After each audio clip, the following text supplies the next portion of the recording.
Hey man, it's Phil X, and you're watching Guitar Tales with Dave Cohen.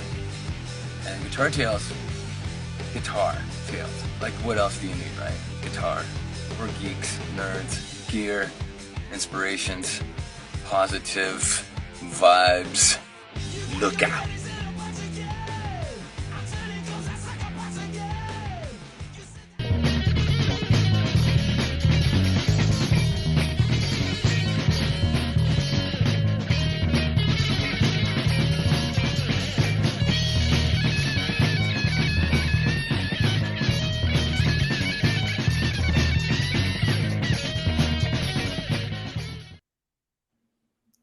Geeks and nerds, if there's any area where I have street credibility, it is that. Thank you, Phil X. I am a geek and I am a nerd. And I have to say, when we were playing our intro there, I was very proud to see in our virtual green room our great guest tonight, Joe Normal, actually kind of vibing a little bit to the John Doe and Generics tape from 1987. So thank you, Scott Guitar Mr. Stengel, for putting all of that great stuff together, the intro, the eventual outro, getting us hooked up with a great guest, Joe Normal. We're going to learn all about him. And I would like to thank, as I always do every week, our sponsor, Mischief Studios, headed by the great Charles Larita, who is a guest of ours in season 1 here on Guitar Tales. Great music, great equipment, lessons, everything you need. Check out Mischief Studios. And without further ado, and with a second thanks to Scott for setting us up with him, New Jersey legend, Joe Normal, who is a fabulous musician, who has stories to tell about backstage at Van Halen, who has an album coming out, who is kind enough to be coming from the West Coast to chat with us. Joe Normal, thank you for joining us tonight. Hey, what's up, Dave? Thanks for having me. We are really happy to have you. And am I right? Were you really vibing to our intro music? Yeah, it definitely was. I looked into a little bit, like, what is that song, And it's like somebody's demo, right? That was penned by me. Oh, look at Scotty's laughing. That song was penned by me, although our season 2 guest, Todd Yasui, claims to have co-written it with me. And on bass, here's a little trivia for you. Leonard Bernstein's nephew, Mike Bernstein, was our bass player. Oh, wow. So he's playing bass on it. It's just a little clip from that song that we recorded all the way back in 1987. Yeah, it sounds like, like most of our bands, we're just jamming and just kind of rocking out and, just want to grab the mic. Well, so far you gave me a proud Guitar Tales moment. So I appreciate it. Sure. So you were joining us from the West Coast. You're in LA, somewhere in a cool-ass town of LA. Yeah, I'm in LA, yeah. And are you doing anything fun out there? Just, surviving, just working it, recording, playing, just doing my thing. Oh, that is great. I mentioned recently, I was just out there a few months ago, and I just love that town.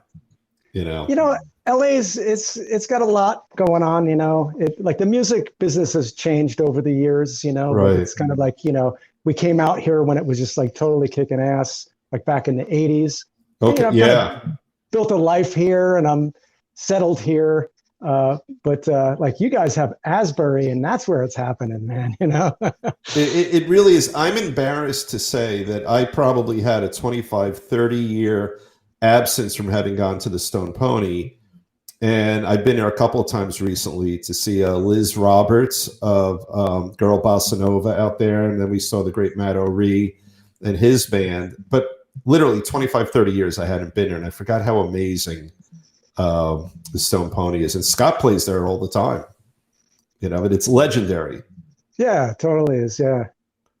House of Independence, over at the Paramount Theater over there and stuff. And, they do the Light of Day stuff there each year. I've been out there for that a couple times. And, what always amazes me, and I forget this, is the level of musicianship is just the tops. It's insane. It is insane. So you just gave me a great question. I've spent a fair amount of time in LA. That same guy who co-wrote the song with me lives out there. And so I have a little bit of a feel for LA culture. Not a lot, but a little bit.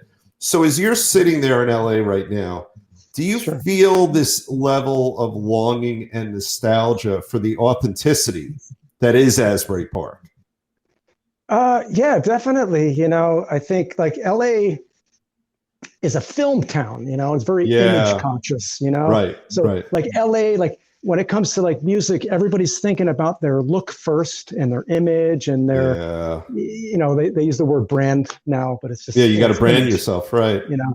But Yeah, like it seems like back east, like it starts with the music and then you develop the rest of that, you know. And yeah, that I think that's what I miss is just you know finding people who look cool but can play really great too. And you know, yeah. it's not as common in LA. You know, you got a lot of No, great bands here, right. but you know, There is. I think everyone I've met in LA, and a fair amount of folks I've met there, who are transplants from the East Coast, they're all happy there, but yeah, they miss our grittiness. right, They miss our down to earthiness, which is not right, really a phrase, but there's something about it. And I'm saying all this hot off of I just listened to the whole Bruce autobiography on tape. yeah, And it really, you know, I grew up in Matawan, so I'm a Monmouth County boy originally.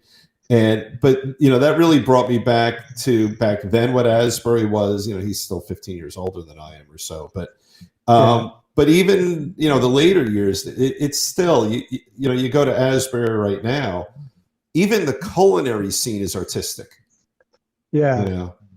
yeah. I don't know. I was always eating backstage food, so I wouldn't know. Oh, that's right, right. Yeah, that's true. I mean, if you're talking pizza, that's a whole other story. You Oh, know? there's yeah, and I've had this discussion with my kids. You know, like they're my kids travel all over the place. There is no better pizza than Jersey anywhere, as far Yeah, as you know. that's true. Yeah, and bagels. I don't know if I haven't had a Jersey bagel in a long time, but like I grew up in Elizabeth, and we used to have on Elmore Avenue there was this Snoopy Bagel shop, the best Right. bagels in the world. You know, and Yep. then like any pizza place that you walk into there has the best pizza Oh, anywhere. absolutely. Yeah, And I don't care what they say on Barstool with the whole Hartford, Connecticut, a pizza. No, yeah, no. Jersey blows away Connecticut with their pizza. yeah, So yeah, Dave Portnoy, that's what I'm thinking of. You know, I yeah. actually watched that whole pizza thing, and no, Jersey beats them. So you grew up in Elizabeth. Yeah, I'm from Elizabeth. You know, my youngest years were in Bayway, and then before I turned a teenager, we moved to Elmora. Where's And that? Elmora is like if you're on, I don't know how to describe it. It's like kind of in the center of Elizabeth, towards Oh, okay. like between like North End and I don't know Bayway. Right. I got you. I got It was you. like a step up from Bayway. There you go. You know, and then it's a step down into North End, and then you're in Newark, you know. Right, right. But, And people from outside of Jersey don't even know that Newark Airport is in Elizabeth, right? right, yeah, yeah, and Yeah. it's Everyone the thinks it's borders. Newark. Yeah, it's Yeah. Newark. You know, Budweiser factory. Yeah. You know, Routes 1 and 9. Yeah. Yeah. You got all that stuff up there. Now, did you ever live in Asbury, or was that just where you sort of No, participated? you know, like my first like real like exposure to Asbury was when I was going back there playing with Dramarama. If you guys are familiar with the band Dramarama, another Jersey band, I was helping out quite a few shows, filling in for Marky or for Pete on guitar, and we would do shows. We'd go back there and play uh, several dates. And the big thing that we would do was the light of day concerts. And I couldn't believe it. It was like the Sunset Strip was in the 80s, where it's like people are there for the music, they're there for the scene, for the Right. nightlife, and you know, also they're there to support the cause and that. But it felt like people were genuinely there for the music and to support the acts and the artists. And I don't know, I haven't seen that since like the late 80s, early 90s in LA.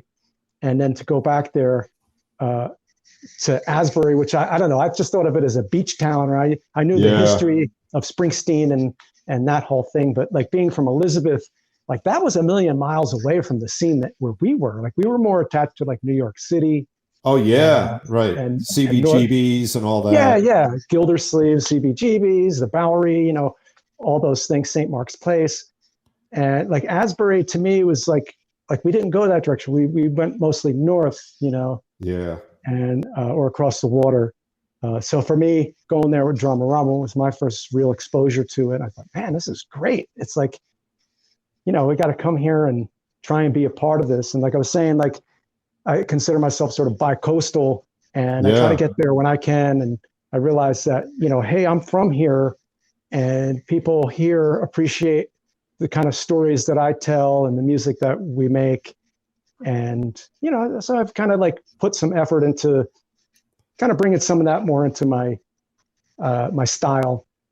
Yeah. Because like I was saying, like being in LA, people think, oh, he's an LA guy, 80s glam rock or something. But, I started, I started back there. Yeah. Well, it's interesting when we start unpacking, which I guess we could do right now. I watched and greatly enjoyed Small Town Factory, your video. Thank you. And here's what I think was really cool, because you are tough to categorize, as an artist. In a good way, you're tough to categorize. And one of the things, I love the song. The verbal imagery was great. It was catchy.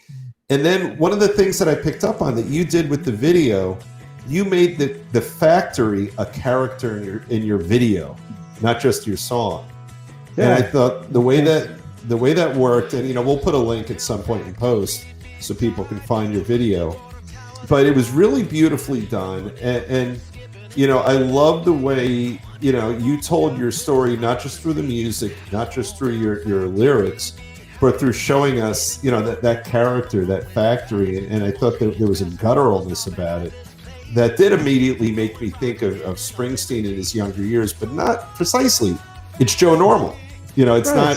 Not, it was very cool. I appreciate what you have to say about the video. My dad worked in the factory. A lot of our dads worked in the factories. Our parents did. And for us growing up wanting to be musicians, and me personally seeing my father, who was like a trained tenor singer, he was just an amazing singer, that he had to sacrifice all that to work to support his family. So to us, the factory was like this place that we dreaded. It was like the final destination for our lives if we don't succeed in this thing that we want to do, So to me, the factory was this overwhelming presence, this hung over our town. In Elizabeth, we have the Singer Factory, which has been there for like 150 years. And it looks like a Willy Wonka factory or something. It does. Yeah. So like, to me, it has a lot of personality. It has a presence and a sort of character to it, and all the lives. You think about all the people over the years that walked in and out of there, and their stories and their sweat that is just like in the bricks there. Yeah, like, where does that go? Right. It's kind of haunting, and so like when I think of the factory, like that's how I sort of see it. I wanted to sort of encapsulate a little bit of that in the video. I think you did. Yeah. I thought it was really special, and I think, and I guess now I'm confirming, I understood. I thought in the moment that I understood what you were trying to convey, and you did. I mean, it came across. Thank you. And at the same time, there's this beauty there, because without that factory, we wouldn't be here.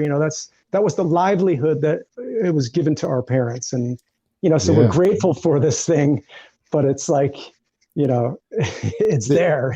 Well, there's pain, right? There's a pain associated. Yeah, exactly. And we grew up in the shadow of that factory. And then like my father, who got laid off in his mid 50s, was an unskilled worker. What's he going to do with the rest of his life? He couldn't, he never recovered from that.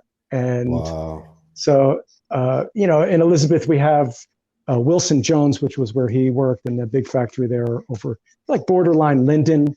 Okay. And then there's the refinery, and I think the Siemens mattress company was over there in Elizabeth. There's quite a few buildings and quite a few places where our parents worked. Yeah, and it's funny, when we watch The Sopranos, you have the turnpike cutting right through Elizabeth, right? In the intro to that show.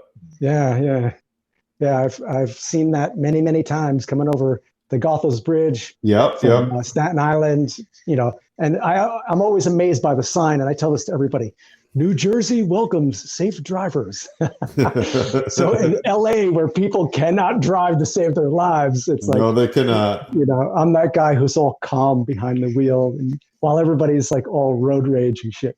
Oh, it is. Yeah. LA. Oh my God. The 101, everything. Yeah. Yeah. It is rough out there. Yeah. It's like, 8 lanes wide and everybody's trying to change lanes at the same time. It's just, they're so angry. It's just chaos, man. And I've done it. You get on one side, but in about 20 feet, you have to get to the other side, and no one will let you through. Yeah. It is stressful driving out there. I do not like driving out there. It took me a long time to realize why, like when we first came to LA, was I always getting lost every time we got on the freeway. Like, the 101, like, I don't know if people know this, but like odd number freeways run north and south, and even number freeways run east and west. But when you get to LA, the 101 will say 101 west, 101 east. And I'm like, what the fuck is this? And I would constantly get lost because I realized that the 101 is heading north, and then it turns, and then it goes back up. So that little part there, like in the San Fernando Valley, North Hollywood, I would always get lost there, and I could never figure it out. And then I was like, I had to look at a map to see it. This is before GPS. I know. I've gotten lost there too before GPS, and all the canyon roads out there. Yeah, I was there in the one of the Malibu fires and got trapped out there for a little bit. Yeah, the fires. Right. Yeah, they're pretty rough. Oh, look at it. Scott wants to get us a drink. All right, I'm going to use this as an opportunity. If you get us a drink, get a mug. Here we go. I stink at this. There we go. A Noise Network mug. We have a merch store so people can buy from Noise Network. So, all right, let's go back in time a little bit if we could. Sure. So I love, first of all, I love your purple guitar, but I want to go even before that. How old were you when you first picked up a guitar, and what led to it? My first instrument was piano, and then drums, and then guitar. Guitar, I was self-taught on guitar. I had a little bit of piano lessons growing up, and then like junior high school, I played the drums in the school band. I played timpani. I auditioned as a piano player, but I wasn't good enough. but our teacher, his name was Mr. Berger. He was the best, and he like worked the shit out of us. And his big thing was the drum section. So he saw that I had rhythm. He's like, you know what? We need a timpani player, Joe. I'm going to have you come in, and then, we'll work you up on the piano. And I ended up playing like bells or xylophone and stuff eventually. But those are my first instruments, but like I was a Beatles fan growing up in the 70s, Paul McCartney was huge. And, I already was familiar with the Beatles and stuff. And there was a picture, probably like around 1964, 65 Beatles. And I liked John Lennon, when I picked up Lefty on the guitar and I saw John Lennon, and I was like, no, he's holding it the other way. So I switched. That's amazing. That is amazing, by the way. I could have stayed lefty, and like McCartney, but just like Lennon was kind of my first maybe guitar. I don't know if I would call him a hero necessarily, but the first like maybe person I was aware of that was like the guitar player in the band. And kind of the way that worked for me was when I knew that I wanted to play guitar, I started drawing pictures of it, and I would hang them on my wall, and I had this wall full of all these guitars that I drew. And my grandfather called one day, and he was on the background strumming some guitar that he got. One of our cousins. My grandfather, and he didn't know how to play. He was like singing some drunken Irish tune or something. Okay. And I was like, oh my God, Pops has got a guitar. We got to go over to Grandma's. We got to go see this guitar. And then he died like a week later, and I remember just begging my grandmother, Grandma, can we have that guitar? It would really help us to grieve, kind of sprinkling it a little bit with sadness, but like, I really wanted that guitar, So my grandfather's name was Joseph. So he was kind of my namesake, and, they were always supportive of the music. And I can remember playing piano at the house, and my mom would have us play on the 4th of July. That was his birthday. And she would open the windows of the house while we would play piano, so my grandfather could hear us, because he loved musicians. He was a bartender. That's beautiful. Okay. He worked at the Schuler's Tavern on Bayway Avenue in Elizabeth his whole life. Before that was Keating's Grill in Linden. But that was his life, was being there, supporting the musicians that would play. and the patrons there, he was kind of like what they would call like the poor man's psychiatrist, you I know. love that. That's a beautiful memory for you, I would think. To Yeah, just think so about him. Yeah.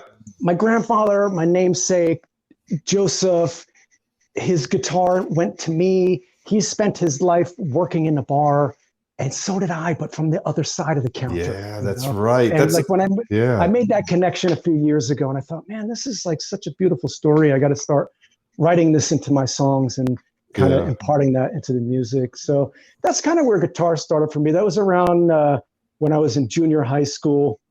I was going to put another guitar out for you guys to see. It's an old Univox that my friend Paul, who I grew up with in Elizabeth, we walked like 5 miles to Rondo Music out in Union on Route 22 one year when we were like 9th graders, and he put his money in his shoe and he bought this guitar, and we used to learn songs on it. He gave it to me a few years ago as a gift, and I cherish that guitar. I played it on a few of my songs on the record and stuff too.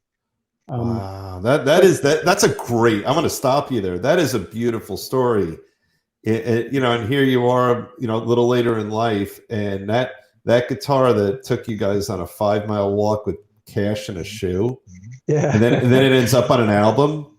Yeah, it's sort of It's like the only sort of link that I have to those early days. As we got older and we're really pursuing the band thing harder, like in the 80s, we sold everything to go to London with the band, so I didn't take anything. I had to take like 2 pairs of underwear and a pair of socks and a guitar, and we got one-way plane tickets. Well, we can get into that, but like, I don't have any of my first guitar or any of that shit. So when Paul gave me his old Univox, it was like, yeah, here's like, I can hold on to this and kind of be transported back to that time and remember how bad we wanted this, how hard we practiced all those records. Like there was no YouTube. I mean, you were picking up the needle or rewinding the cassette to learn your solos and the guitar intros and all that shit. And, we worked harder to learn back then.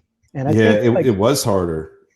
I think that's like part of how you develop your style, because like you get to a certain point where you can't figure it out, so you got to make it up. And I think about all like the guitar heroes coming up in those days. They're all different because they all learned differently. And now like you just go on YouTube and most likely you're going to probably see the same 5 guys teaching you, and everybody's learning the same thing from the same guy. And it's kind of, you lose a little bit of the individuality, I think. It's funny. We've had this show for 4 years now, probably 60 shows under our belt. That insight of yours is the first time that's come up, and I think it's really interesting. I advertise that I'm crappy on guitar. I'm a mediocre guitar player. If you're being generous, I'm a little below that. But you got somebody like Phil X opening your show. I mean, everybody's mediocre. Yeah, he's pretty damn amazing. But I think if I want to learn a song, I can. It's so easily accessible that I can actually pick someone who has the easiest way to play that song that I want to learn. But you're making me remember back in the day what you said. You'd have a cassette, you'd listen. There's no video. You're not looking at anything. And I'm one of the legions of garage band guys who couldn't read music, so that didn't help.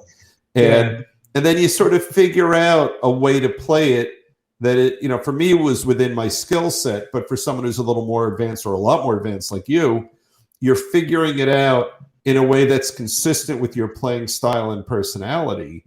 And I think you're right that, I think almost everyone agrees the best songwriting we've heard came from the 70s. But I bet, when you talk about the 70s and the 80s for playing, before we had the advent of YouTube, I think it forced people to develop, you're right, it forced people to develop a style more consistent with who they were as musicians. Yeah, like I would always figure out like the first, the intro to the solo, and then we get to a point where I would lose my patience trying to figure it out. So I'd fill in the rest with my own shit, and then I would end it the way the solo ended. You get like a song like Stairway to Heaven, da, da, da, da, and then the rest is Joe, and then da, da, da, da, at the end, That's right. But that's all I could do. I don't know. I couldn't like get it from my ear to figuring out how to put it in my fingers, you know. So you would make it up, you know, you had to envision it in some way that it would make sense to a listener, to yourself, the listener, you know, and then to other listeners. Right. And by making yourself happy, you'll then be able to musically emote to make your audience happy. Yeah. You know, and what I like about that, I'm just loving this because, you know, we've talked about everything and this has never come up, is that you're learn to use the Stairway to Heaven example. And every guitar player learns it at varying levels of not professionalism, of ability. Yeah, but you know, then because we have to fill in the blanks, all that we're really doing is Jimmy Page is helping teach us about song structure and playing, so that we could then each develop on our own. Whereas today, I mean, I can't even imagine if you were to, you know, pull out your iPhone right now, open the YouTube app, and say how to play Stairway to Heaven. I bet there's 1,000 or more. Yeah, I mean, it would be an interesting number to look at. How many, you know, either tens or hundreds or thousands of people out there would be teaching us how to play it. So that's pretty cool. And I don't know if there's a fix to this, because I mean, God knows, even we are attached to our computers and smartphones and all that. But for the people coming up, it's like that on steroids.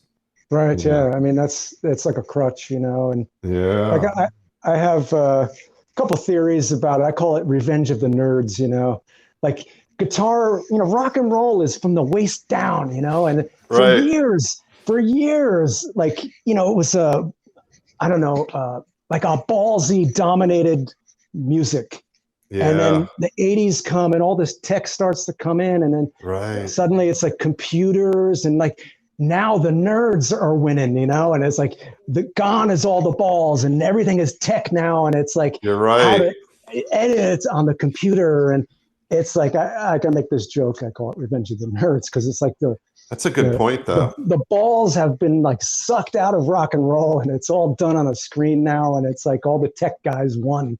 You guys won. You're right. You know, we have something on our website. I know Scott chimed in on it. So we had a really cool show in, I think, season 2 or 3. We had a panel discussion, and we had a great guy, Mooch, from Big Bang Baby on, and he told us a story. I went to a bar one night, a room down in Lang City. This is a true story. This is where I've had it. I was at the end of my rope with music. There was an 8-piece band on stage. Right. There was a keyboard player with 2 stacks of keyboards. There was 2 guitar players. There was 2 female singers. There was, of course, bass, drums, even a sax player. And I'm listening. They take a break, and I walk over to the keyboard player, and I say, "Excuse me, are you running samples?" He goes, "Yeah, we are." I'm like, "Why are you here?" Right. And he goes, "I don't understand what you mean." I'm like, "I know. That's why I'm asking you." I says, "Why are you running samples? You have a full 8-piece band here." He goes, "Well, it makes it full."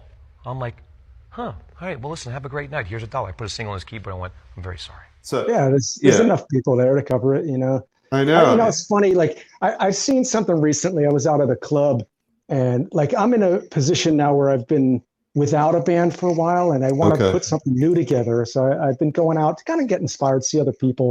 Sometimes you see other people, and it pushes you to, I got this, you know. But I saw these young kids, and it was just 2 guys on stage, and they had a laptop, and they had like tracks, and like the first response, I had that kind of response you're saying, where it was like, you know, what, they were using a computer on stage. Like, I would never do that, you know. But at the same time, like, something clicked inside of me. I said, you know, they want to play bad enough that they would do that. And it kind of humbled me for a second. I thought, you know, I'm a guy who doesn't have a band right now, and I want to be on that stage. And here are these guys that want it so bad that they're willing to go up there without their drummer and keyboard player and have it on tracks, so they could at least sound close to what they think they sound like, you know? Right. So it was sort of like, I could have looked at it both ways there, and I did for a second, but I sort of like, I decided I wasn't going to, like, you know, be judgmental in that moment, because I'm a guy who doesn't have a band at the moment, and I want one. Right. I've been playing with some other guys, but, you know, that's kind of interesting. That's a healthy inner dialogue. I like that, because it's not even just music. Like in life, every so often, you'll encounter someone and maybe your gut instinct is, what are you doing? Like, why would you do that? And then what you did is, you sort of, it could be professional. It could be, why are you in that relationship? It could be a million different things. And you took it to a better level. You took it to a healthier level. And you said, here's a couple of guys who love music, who want to perform music in front of people. And for whatever is going on in their life, they don't have a drummer and a bass player or whatever, was missing in their band. And they're making, a little bit of a compromise. Maybe they're less happy with a track than you were. Maybe they go home and they question themselves later that night. What the hell am I doing? Did I ever think that I'd be, that my bandmate would be, an Apple iMac or, or Mac Air. I'm gonna get the word Revenge wrong. of the Nerds. I'm telling you. Yeah, you're right. Yeah, I know. Now, do you have views about like tube versus modeling amps and things like that? My main amp, like when I play on stage, like real stage with the band kind of thing, I have like Fender. I like Fender amps. I have this Blues Deluxe reissue. It's just a 112, and I run 2 of them in stereo. That's like my big. That's when I'm going for like Joe the guitar player kind of sound, Right. But like when I'm recording, I don't use that. I got this crummy little. It's an acoustic 110-inch digital amp. Like it's not a tube amp. What do you call it? A solid state amp. Yep, but it sounds fucking great in the room. The key is don't mic it close. Okay. Like what I'll do is I'll play the part that I want to record, and I'll move my ear around the room, and wherever it sounds good, I'll place the microphone right there. Interesting.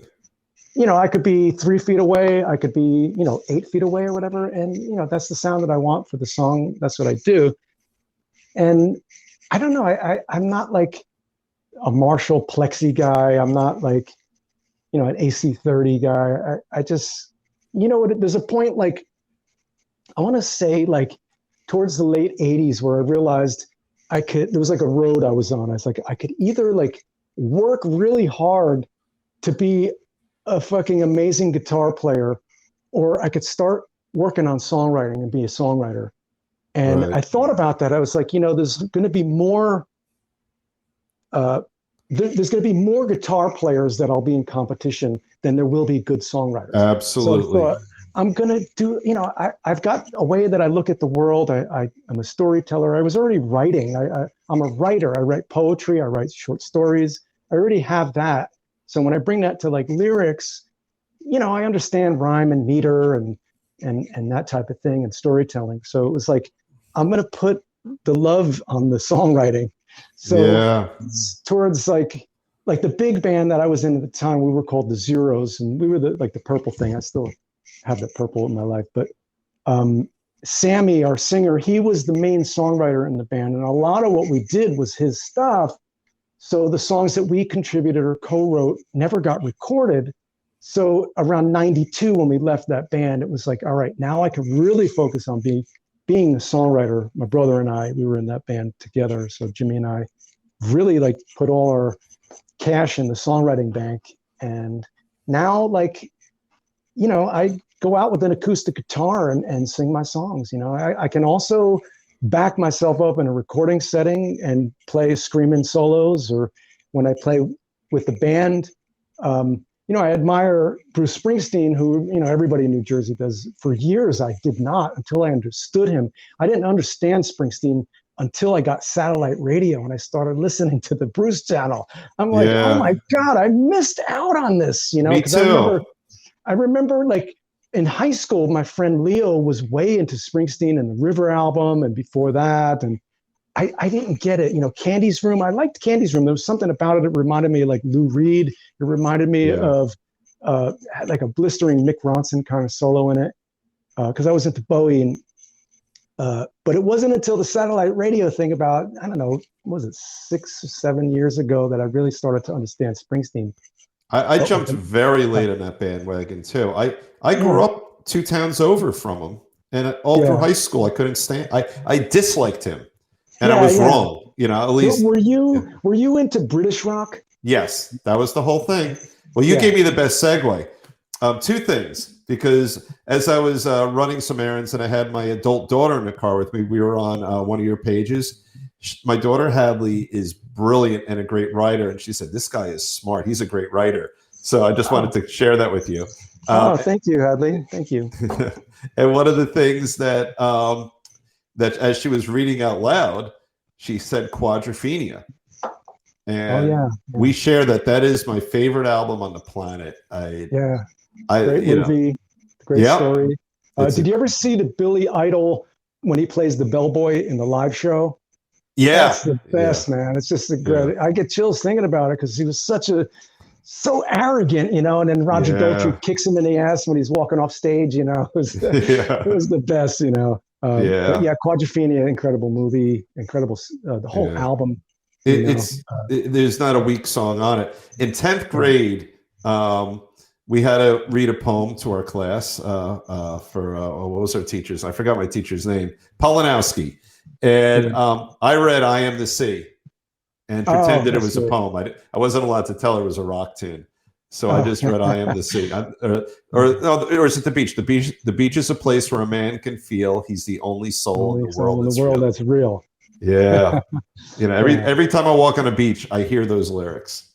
So I play that song. I'll do that song in my live set when I play. Oh, really?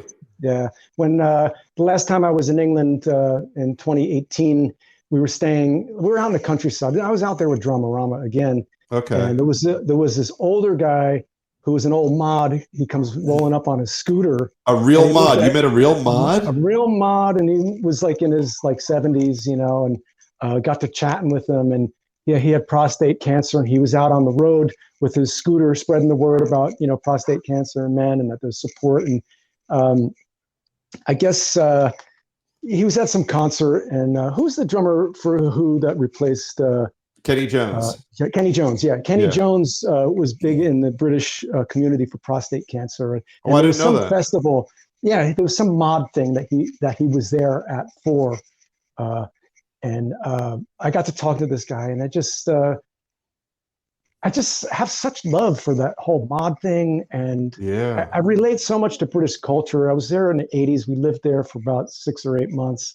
Oh, wow. And I just really connect with that. I mean, my roots are English and Irish anyway. So it's like, you know, there's a genetic thing that you tap into. Yeah, you'll have a connection to that. Yeah. And that album, the movie, it really painted such an interesting picture in the mods versus the rockers. Yeah. And remember how brilliant Sting was in that role? He was the king of the mods. Yeah. He was perfect for that role.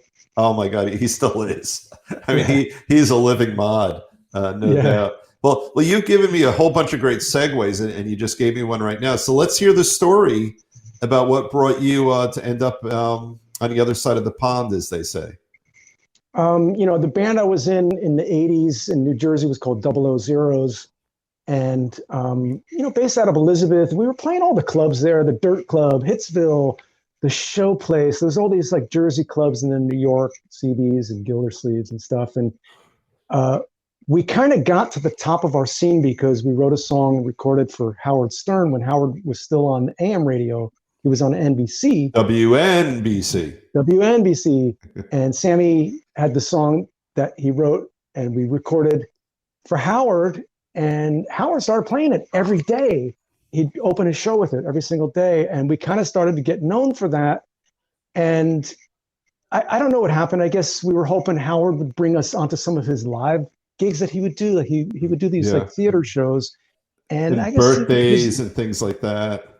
Yeah, and he wasn't really interested in helping us out. And it was like we started to get known as the Howard Stern Band, but we were more like a glam rock band, kind of that leaned into a little bit of Alice Cooper theatrical kind of thing. But we had a real like romper room, funny kind of childlike thing too. Okay. So it was very colorful and just quirky and funny and vulgar at the same time. And that's perfect for Howard. Yeah. Yeah. So I guess around 84. We got offered a demo deal with Atlantic Records. Jason Flom, who became like the hugest thing in the world in the record business. We did a demo deal for him. It didn't pan out. We didn't get signed, so we released it on our own. And I don't know, we just felt like we got as far as we could in the New Jersey scene. And we admired like Twisted Sister, and we admired the Stray Cats, who we both heard had went to London to kind of get their success. And we thought, we're going to do the same thing. Oh, that's cool. Bright idea. We're going to England, So we basically took everything down to English Town and we sold everything that we English had. Town auction. Yeah. I know it well. I know it very well. Yeah. And we got one-way tickets to England, and we got there, and like within a month, we had our first gig, and within 2 months we were like headlining. We were playing the Marquee in London, Wardour Street, and we just kind of immersed ourselves in the London scene. And over there, glam rock had kind of peaked already, like with Hanoi Rocks. Poison, which was on the West Coast out here in LA, hadn't gotten a deal yet. They were still like doing fan mail and stuff. And oh, really? A buddy of ours over there, Kelv Hellraiser, was big on the glam rock scene in London, told us about this band Poison out in LA that are going to be huge. And Guns N' Roses wasn't even a thing yet. No, they came later, right? But like at a time where like genres were sort of melting together, there was glam rock, there was this sort of goth thing, and punk rock all intermingled with each other. Yes. And it was beautiful.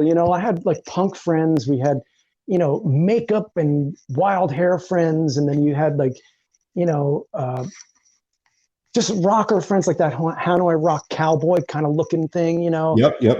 Everything was all in this sort of same melting pot. And then you'd be listening to music in the clubs, and they'd be playing Prince and Madonna with The Cure, and Frankie Goes to Hollywood mixed with, Bauhaus and fucking Ziggy Stardust and stuff, and Mark Bolan and T-Rex. Like there was like this real sort of like, I don't know, soup of music that they would play.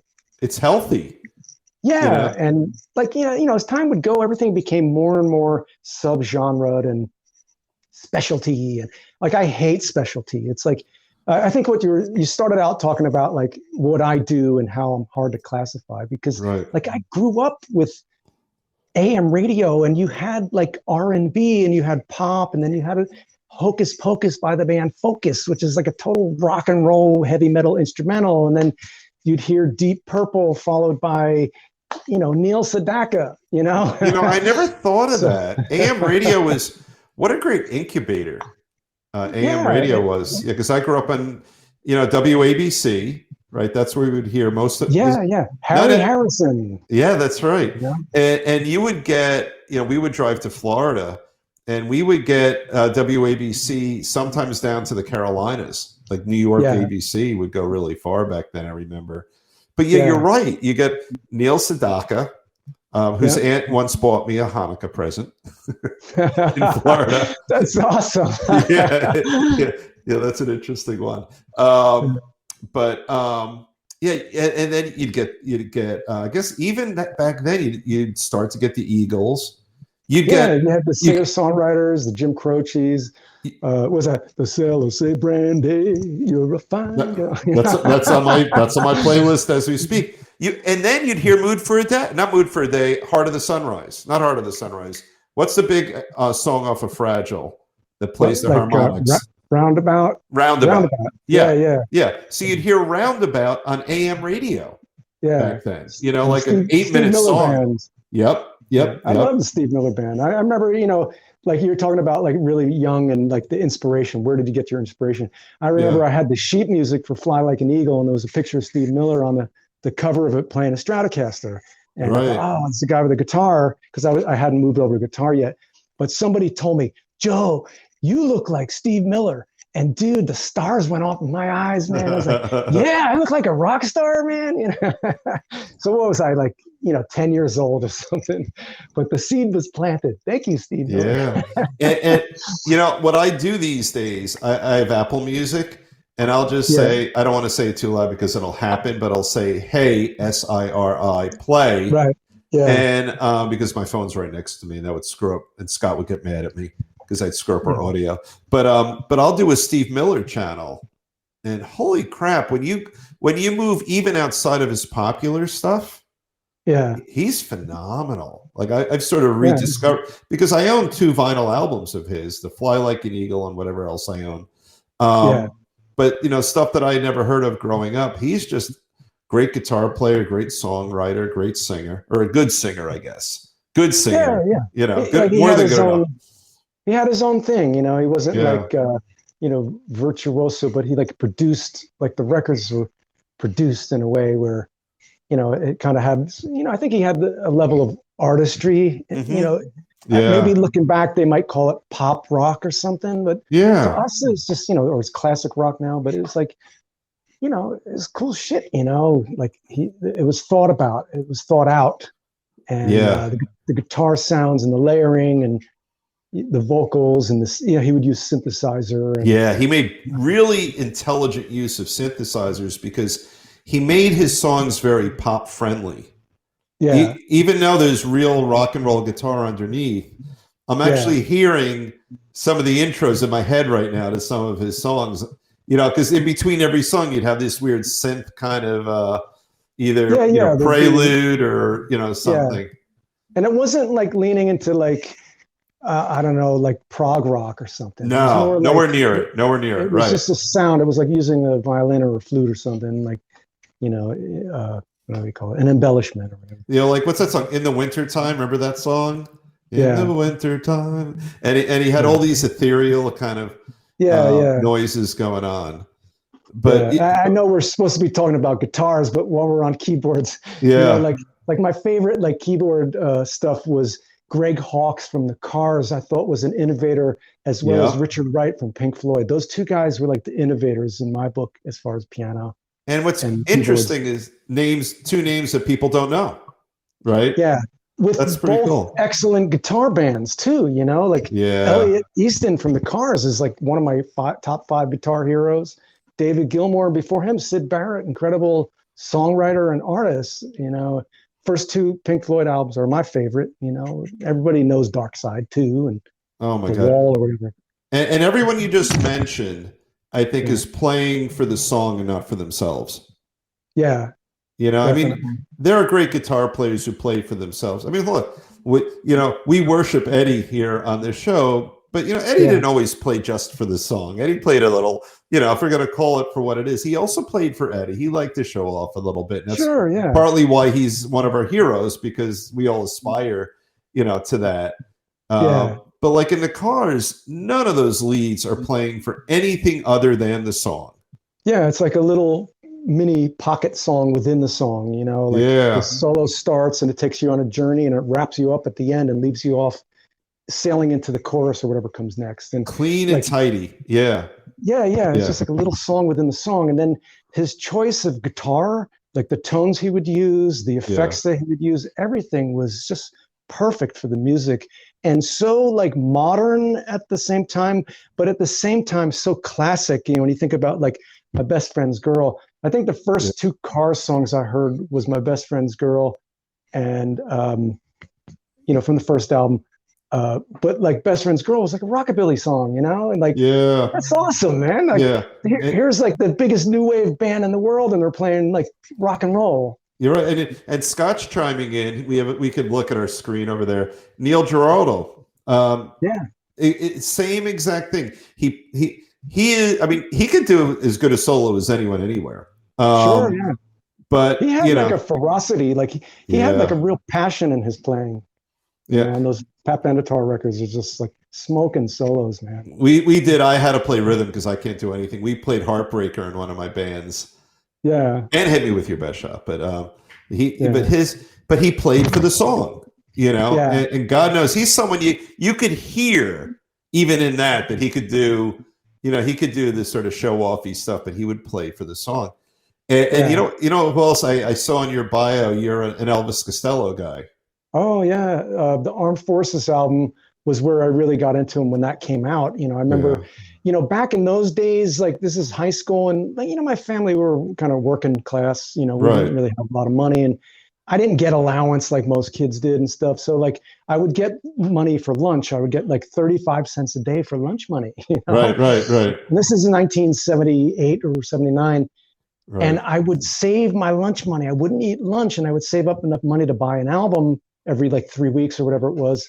And I wouldn't just buy an album for a song. I would have to know there were more than one good song on the album. Yeah. So Yeah. Armed Forces came out. There was Oliver's Army. Accidents Will Happen. And I heard Green Shirt was on that album. I heard like 4 songs from that record, and I thought, all right, it's time to buy this album. Yeah. So Yeah. like that was my introduction to Elvis Costello and the Attractions. It's not just Elvis Costello; it was his band too. Yeah. The bass playing is the Oh my best God. fucking bass playing since Paul McCartney. You Yeah, know? and the drums with it, like their Yeah, rhythm section, and his collaboration with Nick Lowe. Like he knew which songs to take and what to do with them when Nick Lowe would write a good song. yeah, yeah, yeah. You That know. whole album was great, and then from there, kind of going backwards, and the second album had like Pump It Up, Yep. and I think Radio was on that too. Yeah. Uh, I kind of went backwards to that, and you could hear like the difference in the production. By the time he got to the Armed Forces album, it was like really, really produced, and Yeah. like the overall, like they must have had a better budget, or the production was upped. Yeah. That record. Yeah. His later just high end. The Yeah, musicianship, the sound quality. I think yeah, he found what his voice needed to be. Because what a unique, interesting, controlled, emotive voice, that he yeah, had and has. And yeah.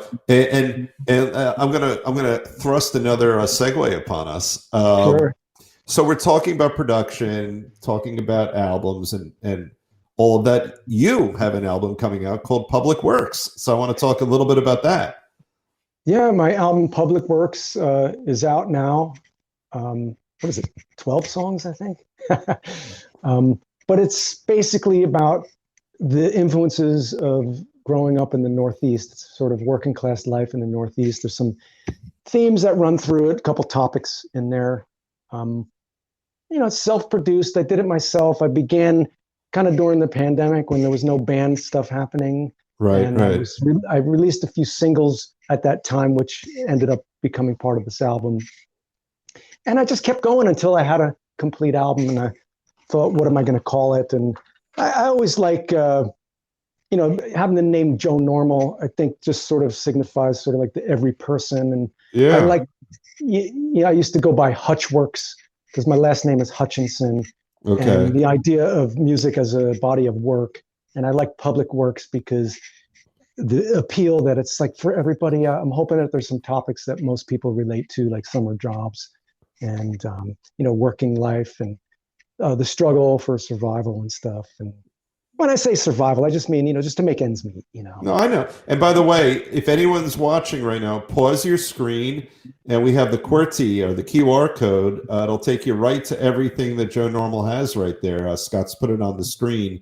So if you pause the show right now, you just take out your iPhone, or if you have a Samsung or one of those, I'm sure it'll work too. And that'll take you to the album, and I'm sure many other things. But yep, look at that. Scott said somebody scanned the QR code, so that's fabulous. Oh, thank you. Appreciate that. That's good stuff. It's very good stuff. And I have it like on my website. People still buy CDs.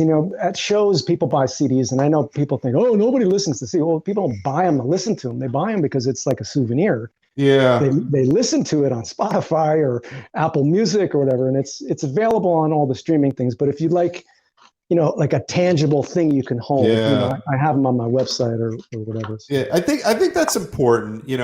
We culturally have lost so much in terms of the tactile. Yeah. I mean, everything resides in here, and in my personal and professional life, I'll get journals. And I'll make notes, and I like, the feel, and there's something different about it. And if they're listening on Spotify, they could pull up your picture, and look at you. But there's something about the CD, which is, it is the stepchild of the vinyl album, Right. But they could hold that and look at you and maybe read some notes. And there's something so much better about that than having it purely digitized. Yeah. So. So that's exciting stuff. So we have all the information. Normally I would say it, but we've got your website, joenormalusa.com, That's at the right. bottom of the screen. And now let me ask you this, because we're actually coming up, believe it or not, we're coming up on the full hour already. Wow. Man, that went fast. It has never failed in 4 years. Every guest we've had, including, by the way, we had an LA producer on who thought he knew. He was a dear friend of mine. Thought he knew everything. He assumed it was about 10 or 15 minutes, and I think we went about 65, and it flew because it's fun to chat. Wow. What do you have coming up? What are you looking forward to for the remainder of this year? I'm working on my next album. I'm kind of set myself a goal to do an album a year and like a holiday song a year. Oh, I like that. So in 10 years, I'll have like an entire Christmas album. It's kind of what I'm hoping. That's a great idea. But so like that's kind of like my musical ambition, like recording wise. But I do want to get back out there. I kind of want to have a band situation. In the meantime, I'm doing solo acoustic shows. I've got 3 private events I'm doing this week. I want to get out to that Asbury scene and play there, but if I do, I'd like to do it as a band. Yeah. So that's kind of like in the works. And then the main thing that I am gearing up for is I'm going to do a rail tour this summer. Towards the end of the summer, I'm going to do an Amtrak tour. I've always wanted to go tour on the train. Oh, wow. Part of my thing is I've got a little visual impairment, so I don't drive anymore. And solving that problem with touring has like been an issue for me. And I thought, well, what if I could take the train? I've always wanted to do that, like the Beatles on Hard Day's Night. That's a great idea. I actually just saw last night that Neil Young has something he's doing. It said the Coast Tour, and there was a train on his poster. I thought, oh shit, I think he got the same idea that I did. So we'll see what happens with that. But Amtrak has Coast Starlight, and it goes all the way from San Diego all the way on up to Seattle, and you can choose 10 destinations on the way over a month. And I'm going to put that together. And my son Drake is a big train fan, and Drake's 21. Drake has autism. And that's kind of a thing for our family. It's a big thing in our family, and we do all kinds of train activities together. And I thought, what if Drake and I could go on tour together and just have a father and son adventure? And I just play a few shows here or there. Then we kind of geek out on all the Amtrak stuff, and make some videos of it to remember it by. So that's kind of what I'm gearing up for this summer.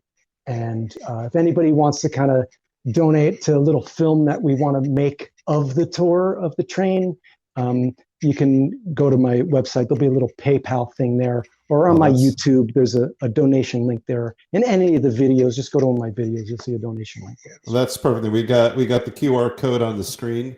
Same thing right now. Pause our show a little bit, and you could put your phone up to it. That'll take you right there. Yeah. Well, that's exciting stuff. Any like merch that you buy, any albums that you pick up or whatever, all that money is going into support whatever tour that we do with this rail thing that I'm gearing up for. So, well, that's exciting stuff. I'll give you dates for that. I'll let you know.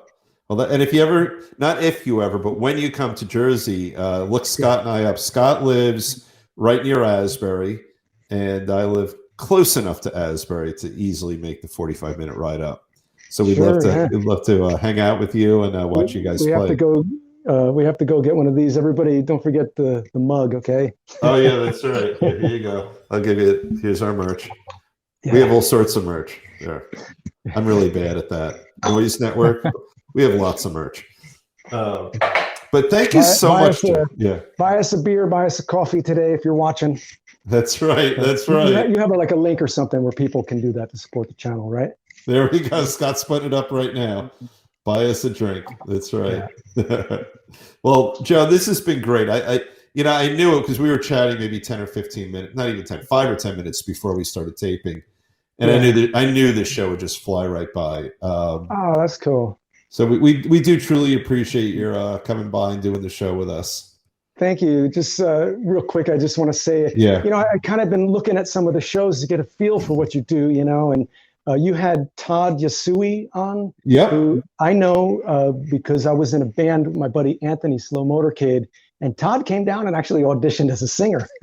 Oh my God, that's great. then- I know that, but not you. I knew he auditioned as a singer. Yeah, like I was helping Anthony out too, and he came down to kind of help out. But and then Dan Neary was on one of your shows, and his dad, Ricky Neary, is from Elizabeth, and Ricky was a bass player when I was growing up that we used to look up to in our neighborhood, and he had made these like light boxes, and this is like in the 70s, and I guess he worked like with electricity or something, made these light boxes. And one day they were out on the curb and he was throwing them out. I don't know if he just like quit playing bass in a band or whatever.